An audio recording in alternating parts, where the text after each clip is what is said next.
Volvemos, estamos platicando con Natividad Castrejón sobre los retos, tanto políticos como de funcionamiento de una ciudad como Pachuca, capital de nuestro estado. Y yo, si me permites, Natividad, agregaría la necesidad de que en esta campaña hablemos de lo que tú decías, sí, de reconstruir el tejido social, pero también de pensar en espacios públicos. El espacio público me parece que más allá de un terreno con juegos, un terreno con plantas, un terreno con árboles, es un triunfo de la ciudadanía, que no la sociedad, de la ciudadanía, frente a todos los riesgos que hoy tenemos encima. Es decir, cuando los espacios en comunicación y en política se dejan vacíos, se llenan inevitablemente. Yo creo que en una ciudad podemos hacer el símil, pasa lo mismo. Cada espacio público que dejamos vacío hoy se está llenando, pues desde la delincuencia hasta la ilegalidad, hasta una cultura de mantenerse lejano de los asuntos públicos, esta apatía y hasta depresión colectiva. Tú sí me vas a corregir ahí, porque es un área de tu expertise, pero ¿qué hay de esto? ¿No crees que es importante dar un impulso a los espacios públicos más allá de lo que representen al embellecer una ciudad? Sí, claro, por lo que representa para la vida cotidiana de los habitantes, ¿no? Mira, estos parques que hicieron ahí en el río Las Avenidas, a mí me sorprende cómo a las 6:30, 7 de la mañana están repletos. Y a las 6, 7 de la tarde otra vez están llenos y hay muchísima gente. Entonces está el de Piracantos, se han ido construyendo espacios de este tipo, ¿no?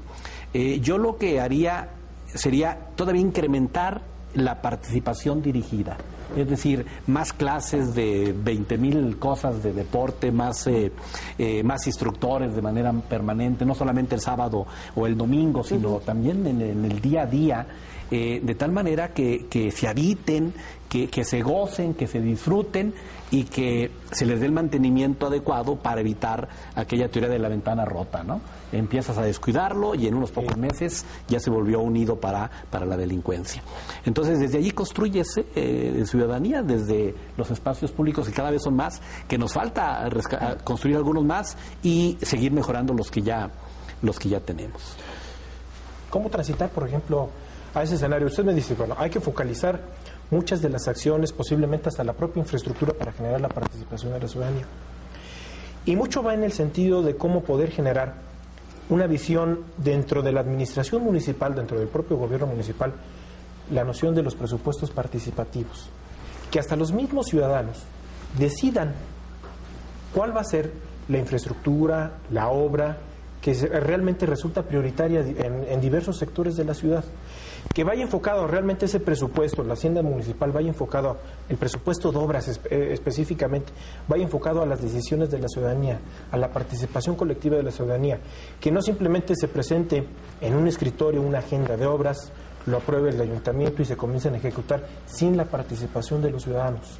¿Cómo poder transitar hacia ese escenario de mayor participación, de una nueva gobernanza que permita a la ciudad capital poder acrecentar una participación democrática en la capital y en las decisiones, sobre todo desde la obra pública, los servicios públicos, la obra social que se tiene que hacer, desarrollar?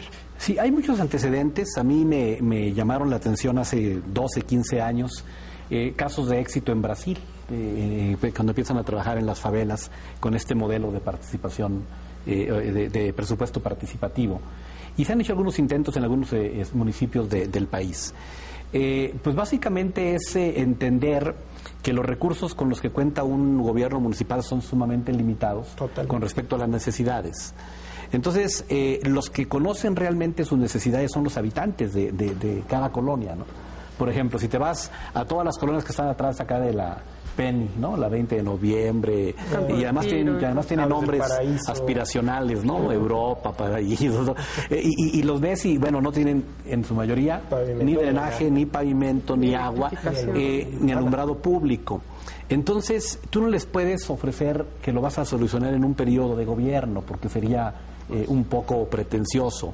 Pero puedes decirles, para este año el Cabildo nos autorizó 3 millones o 10 millones de pesos para esta zona, ¿verdad? vamos a reunirnos y empecemos a resolver los problemas en la orden jerárquica que ustedes determinen. Ahora, el origen de esos fraccionamientos, que su origen es más o menos en el sentido de la invasión que se fue generando, un crecimiento desordenado, sobre todo porque fue un crecimiento urbano que no estaba contemplado.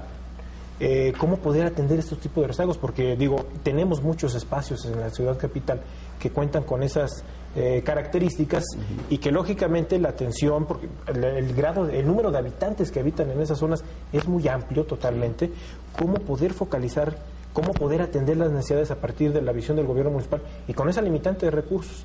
Hoy Pachuca anda por ahí de los 450 millones de pesos del presupuesto y que trae entre 30 y 35 millones para específicamente para el rubro de obras. Pues es una vergüenza, Ricardo, porque en el gobierno de Juan Manuel Sepúlveda traía como 140 millones de presupuesto y traía como 35 millones de obra. En el gobierno de Tellería empezamos con 160 y tantos millones, terminamos con 240 y traíamos 60 millones de pesos de obra. Entonces, ¿qué ha pasado? Ahora, hay participación. A veces se sigue gastando el gasto corriente de una manera totalmente irresponsable. El número de trabajadores en el municipio se ha multiplicado de una manera terrible y entonces, bueno, el gasto corriente te impide también tener dinero para obra pública. Pero mira, más allá de eso ¿por qué surgieron los asentamientos? Surgen por una necesidad social. Así es. Sí, lo que nos dicen los organismos internacionales es que si no atendemos las ciudades, ahí se está concentrando la pobreza más cruel, porque es más cruel la pobreza de esas colonias que la pobreza del campo y que la pobreza de la sierra. Claro, totalmente, profesor Urbano. Y si no nos metemos con ellos a darles un sentido de pertenencia con la ciudad, al rato vas a tener que invertir más en cárceles que pavimentar calles y poner escuelas. A mí, digo, hay que ir al fondo. Lo preocupante de todo esto, digo, y es cierto, o sea, el crecimiento que, por ejemplo, ha tenido la burocracia en todos los gobiernos, ha ido sobre todo los recursos, se han contrarrestado por ese crecimiento que ha tenido la burocracia. Pero aquí vamos en el sentido justamente de tratar de focalizar de mejor manera los recursos, de poder aplicarlos en un mejor sentido. Hoy, por ejemplo, el escenario de la capital del Estado, sobre todo esos fraccionamientos de los que hablamos, se han vuelto un caldo de cultivo para determinada fuerza política. Porque justamente hasta la propia líder es actualmente regidora en el municipio de esos fraccionamientos, de esos asentamientos irregulares, en donde están realmente entre los antorchistas, los de la Unión Nacional de Trabajadores Agrícolas, los de la Unión de Fuerza Indígena y Campesina. ¿Cómo poder buscar verdaderamente el beneficio de esa población sin que entremos a que la ciudadanía que vive ahí se vuelve un caldo de cultivo para partidos políticos, para fuerzas políticas, que al final de cuentas esto merme la capacidad de diálogo y de poder generar una calidad de vida para los ciudadanos que habitan en esas zonas? ¿Te vas a la participación a la participación democrática directamente con los ciudadanos? Sí, acuerdas con los liderazgos cómo se va a procesar, pero le sacas las manos del uso de recursos y le sacas la mano del cobro de cuotas. Eso es lo difícil. Bueno, entonces, pero tienen que ponerse algunas reglas básicas para poder entrar a trabajar ahí. Sí, si no hay esas reglas básicas, o sea, esa gente está ahí por necesidad. ¿Saben qué es lo terrible? Que la gente pobre en este país termina pagando más caro por todo. Total. Es terrible, porque si los gobiernos municipal, estatal y federal, en su política de construcción de viviendas de bajo costo, dieran salida a todas esas necesidades de un espacio para vivir, no habría ese tipo de circunstancias.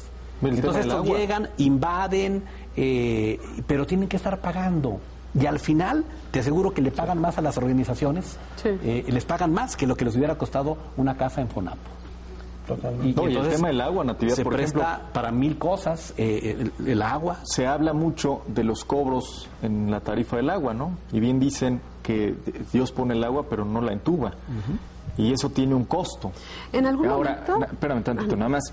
Lo que yo quiero decir es, en ese caso en particular, me parece que se olvida que son los más pobres y es la población que está sumida en la marginación la que paga las pipas. Claro. Y la paga a lo mejor en una proporción 10 o 20 veces más que lo que uno paga el recibo del agua. Sí, ¿no? por supuesto. Entonces, en algún momento las presidencias municipales se manejaban con esos comités de obra que era con los que justamente se llegaba, se platicaba qué obra es la que requerían en esa cuadra, en esa colonia, lo que se requeriera.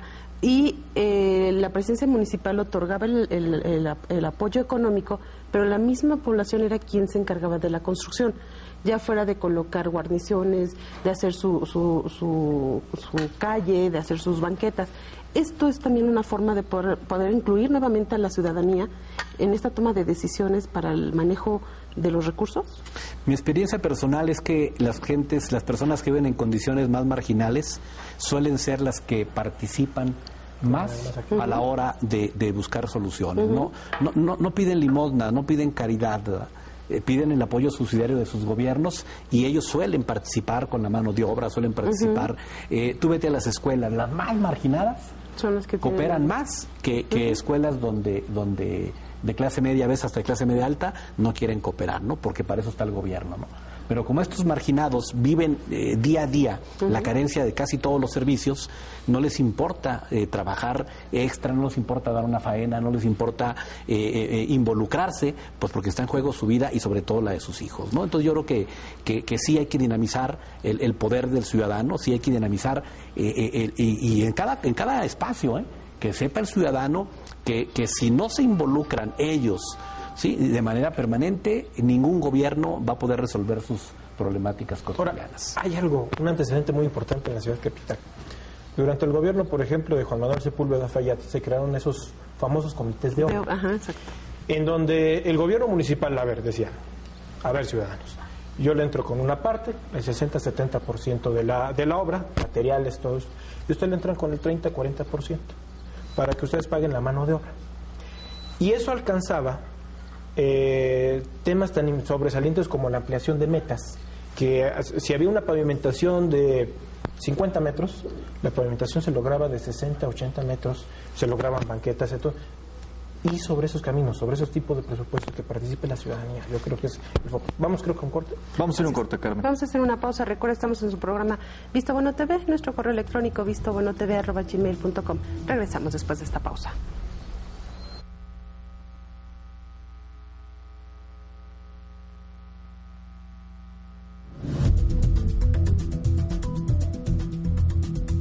Hidalgo